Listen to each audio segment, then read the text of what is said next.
શ્રી 8 પરગણા પ્રજાપતિ સમૂહલગ્ન સમિતિ દ્વારા યોજાનાર 22મા સમૂહલગ્નોત્સવના 15 નવયુગલોને પાનેતર અર્પણ કરાયા.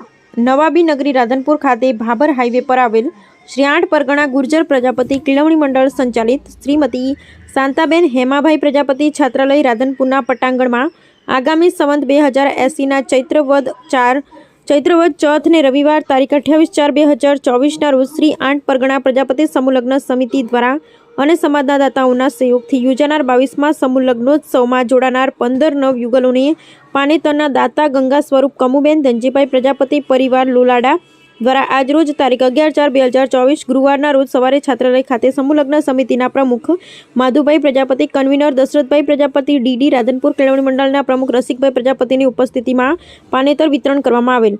ડૉક્ટર નિષાદ ઓઝાએ પ્રાસંગિક પ્રવચન કરી પ્રભુતામાં પગલાં પાડનાર યુગલોને આશીર્વચન આપ્યા હતા.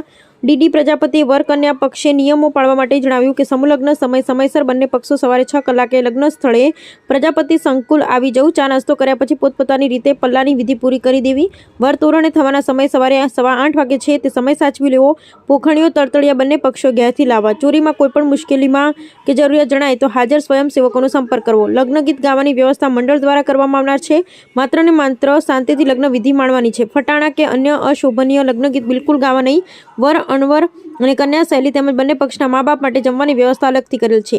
આ સિવાય પોતાની સાથે અન્ય કોઈ મહેમાન સાથે લઈ જવાની, જેથી આપણી વ્યવસ્થા સચવાઈ રહે. અત્રેથી આપવામાં આવેલ પાનેતર ફરજિયાત પહેરીને આવવાનું રહેશે. ડીજે કે અન્ય કોઈ વરઘોડો લઈને આવવાનું નથી. દારૂખાનું કોઈપણ સંજોગોમાં લાવવાનું કે ફોડવાનું નથી. ઉનાળાની સિઝન હોય, આગ લાગવાની શક્યતાને કારણે ચોરીમાં સ્પ્રે કે ફોગ જેવા કોઈપણ સાધનો કે અન્ય વસ્તુનો બિલકુલ ઉપયોગ કરવાનો નથી. અત્રેથી આપવામાં આવેલ ભેટની વસ્તુઓ ચકાસી કન્યા પક્ષના વાલીએ સ્વીકારવાની રહેશે. તેમજ અત્રેથી આપવામાં આવતી પાવતીમાં તમામ વસ્તુઓ મળ્યા બદલ સહી કરી આપવાની છે. વસ્તુઓ ન મળ્યા બદલની કોઈ રજૂઆત પાછળથી સાંભળવામાં આવશે નહીં. વરરાજા કે કન્યા પક્ષની ગાડી ગેટ સુધી આવીને એમને ઉતારીને પાર્કિંગમાં ગાડી લઈ જવાની રહેશે. એ બાબતે સિક્યુરિટી સાથે કોઈ વાદ વિવાદ કરવો નહીં. કન્યા વિદાય વખતે વરરાજાની ગાડી અંદર આવી શકશે. સન્માન કાર્યક્રમમાં બંને પક્ષ ફરજિયાત હાજરી આપી તમામ દીકરીઓની વિદાય એક સાથે થશે. એ બાબતે કોઈએ ઉતાવળ કરવી નહીં અને કોઈ પણ ફેરફાર હશે તો જે તે સમયે સમિતિ તરફથી સૂચનો આપવામાં આવે તો તેનો અમલ કરી પ્રસંગની શોભા વધારવી આપણી ફરજ છે. આ પ્રસંગે સમૂહલગ્ન સમિતિના પ્રમુખ, મંત્રી, ઉપપ્રમુખ, કમિટીના તમામ સભ્યો તેમજ આગેવાનો સહિત નવયુગલો તેમજ તેઓના વાલીઓ હાજર રહ્યા હતા. કાર્યક્રમનું સંચાલન પ્રહલાદભાઈ પ્રજાપતિએ, જ્યારે આભાર વિધિ ઉપપ્રમુખ અશ્વિનભાઈ પ્રજાપતિએ કરી ભોજન પ્રસાદ લઈ સૌ છૂટા પડ્યા. બ્યુરો રિપોર્ટ નેટવર્ક પ્રજાપતિ સાથે જગદીશ પટેલ.